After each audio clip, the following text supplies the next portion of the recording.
بن قاسم آئے. اگر یہ بات آپ کی سمجھ میں آ گئی تو حد ہو گئی. محمد بن قاسم جب یہاں آئے نا ہندوستان میں تو عجیب واقعہ لکھا ہے ان کے حالات میں. یہاں آئے تو نیا علاقہ تھا, ہندوستان کی سڑکوں سے چوکوں سے واقف نہیں تھے.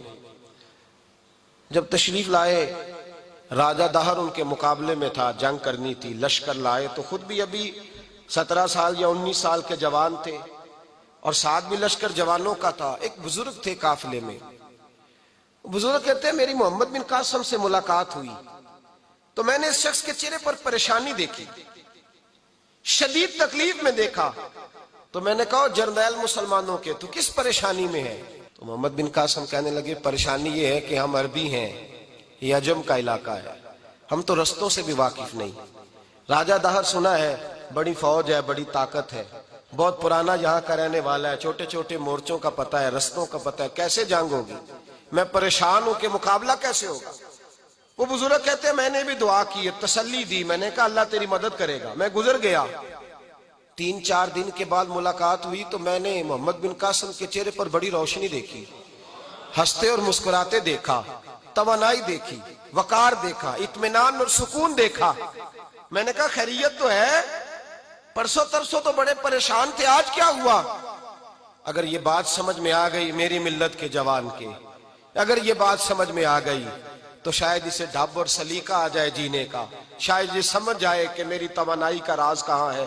کہنے لگے بھائی پرسوں ترسوں بڑے پریشان تھے, آج کیا ہوا؟ جواب دیا کہ تاریخ بنا دی. اس 17 سال کے جوان نے تاریخ بنا دی. کہنے لگا میں بے فکر ہو گیا ہوں, راجہ دہر میرا مقابلہ نہیں کر سکتا, وہ 2 دن نہیں کھڑا ہو سکتا میرے سامنے. کا وجہ کیا ہے؟ محمد بن قاسم کہنے لگے میں نے تحقیق کی ہے, مجھے پتا چلا ہے کہ راجہ دہر ذہن کا گندا ہے, نظر کا ناپاک ہے, وہ سینے بند کا برا ہے. مجھے پتا چلا ہے وہ تو چچا زاد بہن کو نہیں چھوڑتا, وہ تو خالہ زاد پہ بری نظر رکھتا ہے. مجھے پتا چلا ہے کہ اس کے تو اپنے علاقے کی عورتیں اس کی نظر سے محفوظ نہیں ہیں. کہنے لگا جو گندی نظر کا جوان ہوتا ہے وہ کسی میدان میں نہیں ٹھہر سکتا. کہنے لگا میری 17 اور 19 سال کی جوانی ہے, مجھے قسم ہے گنبد خضرا کی, میں نے جب بھی دیکھا ہے یا مصطفیٰ کا درود دیکھا ہے یا رسول اللہ پہ نازل ہونے والا قرآن دیکھا ہے. میرا مقابلہ کیسے کرے گا؟ میرے مقابلے میں کیسے آئے گا؟ جو نظر کا گندا ہو, کردار کا ناپاک ہو, وہ کسی کے مقابلے میں آ سکتا؟ اور ملت کے جوان یاد رکھ, جب تک نظریں ناپاک ہوتی ہیں اس وقت تک وجود کمزور ہوتے ہیں. جب تک نظریں ناپاک ہوتی ہیں ارادوں میں دراڑیں ہوتی ہیں.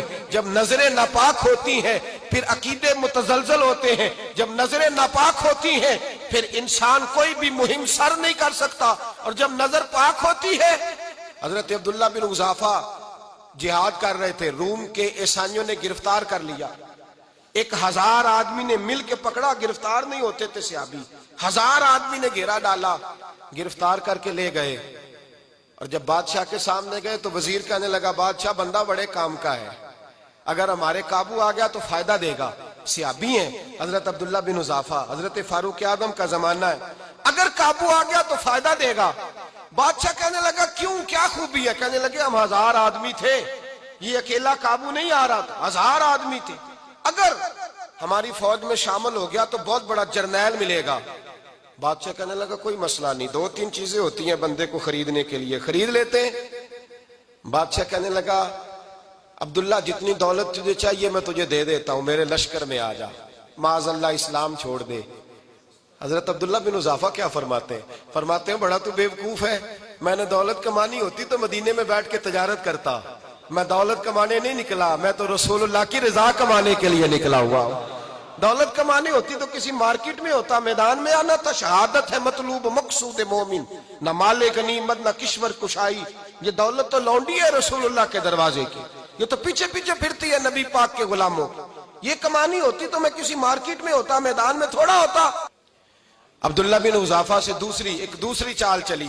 کہنے لگے میاں عہدہ جو تجھے چاہیے, میں بادشاہ ہوں, میرے نیچے جو عہدہ تو کہے گا وہ تجھے مل جائے گا.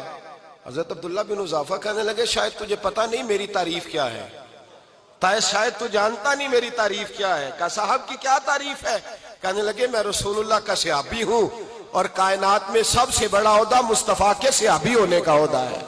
صحابہ وہ صحابہ تھے جن کی ہر صبح صبح عید ہوتی تھی. خدا کا قرب حاصل تھا، نبی کی دید ہوتی تھی. فرمایا میں نے حضور کے جلوے دیکھے ہوئے ہیں، مجھے عہدے کی ضرورت ہی نہیں. اور میں نے عہدہ لینا ہوتا تو میں سیاست کرتا، میں تو شہادت لینے نکلا ہوں میدان میں. عہدے کا میں نے کیا کرنا ہے؟ اب بادشاہ کہنے لگا اسے قتل کر دو. وزیر کہنے لگا نہیں، ایک بات اور ہے، مجھے ایک چال اور چلنے دو. کہا وہ کیا؟ کہنے لگے میری بیٹی بڑی خوبصورت ہے، مجھے موقع دو اپنی ہی بیٹی کو سجا بنا کے. وہ جوان جس کی جوانی اتنی بڑی ہے کہ 1000 آدمی مقابلے میں کھڑا نہیں ہوتا، اس جوان کے کمرے میں رات کی تنہائی میں بنا سوار کے بی بی کو بھیجا. وہ بی بی کہتی ہے میں ساری رات بن سور کے اس صحابی کے کمرے میں بیٹھی رہی، لیکن یہ کیا شخص تھا، ساری رات ہی مصلے پہ بیٹھا رہا، ساری رات ہی. کچھ دیر تھک جاتا تو یہ کریم رسول پہ درود پڑھنا شروع کر دیتا. بی بی کہتی ہے سحری ہو گئی تو میں نے چھو کے دیکھا کہ انسان ہے کہ جن ہے، یہ بندہ ہے کہ فرشتہ ہے. چھو کے دیکھا. کہنے لگے پیچھے ہٹ جا. میں نے کہا میں نے تو سنا تھا تو 1000 کے مقابلے میں ہے اور تو اتنا بے حس ہے کہ بنی سوری دلہن بیٹھی ہے، تو نے نظر نہیں کی.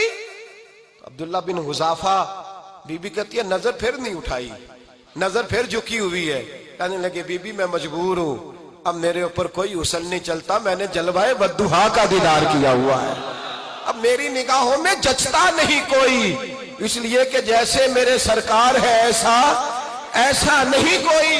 کبھی بھی اب نہیں کسی کا میرے اوپر جادو چلتا. میں نے مصطفیٰ کو اور کہا ذرا پیچھے ہٹ کے بیٹھ، مجھے میرے رسول نے غیر محرم سے بچنے کا حکم دیا ہے، ذرا پیچھے ہٹ کے بیٹھ. سحری کا وقت تھا.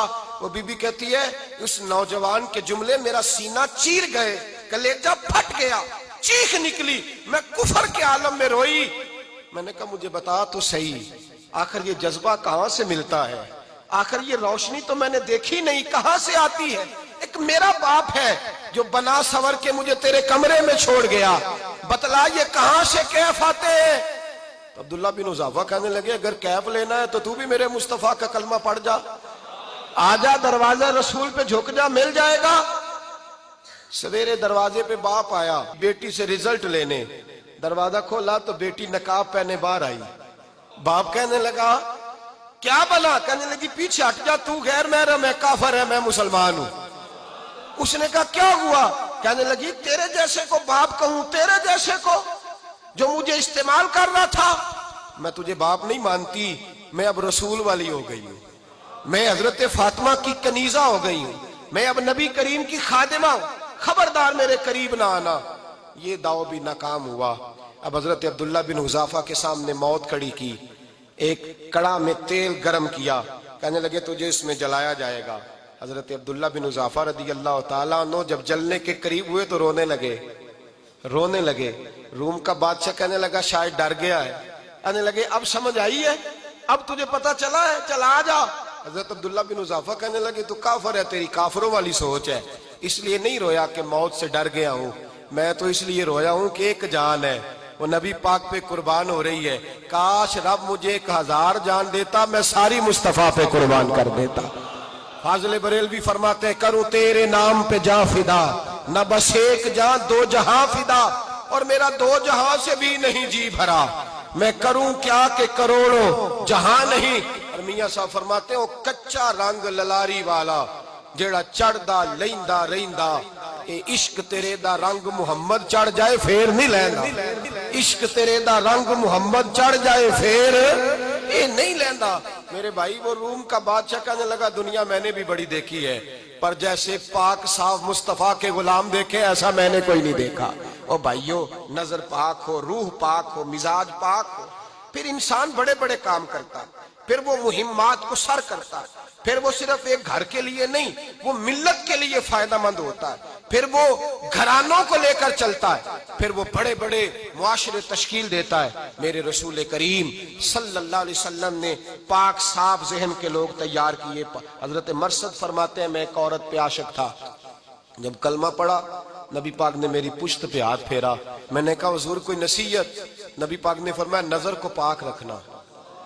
آپ فرماتے ہیں عورتیں میرے پیچھے بھاگا کرتی تھیں، اور مجھے کہا کرتی تھی اب تو دیکھتا کیوں نہیں؟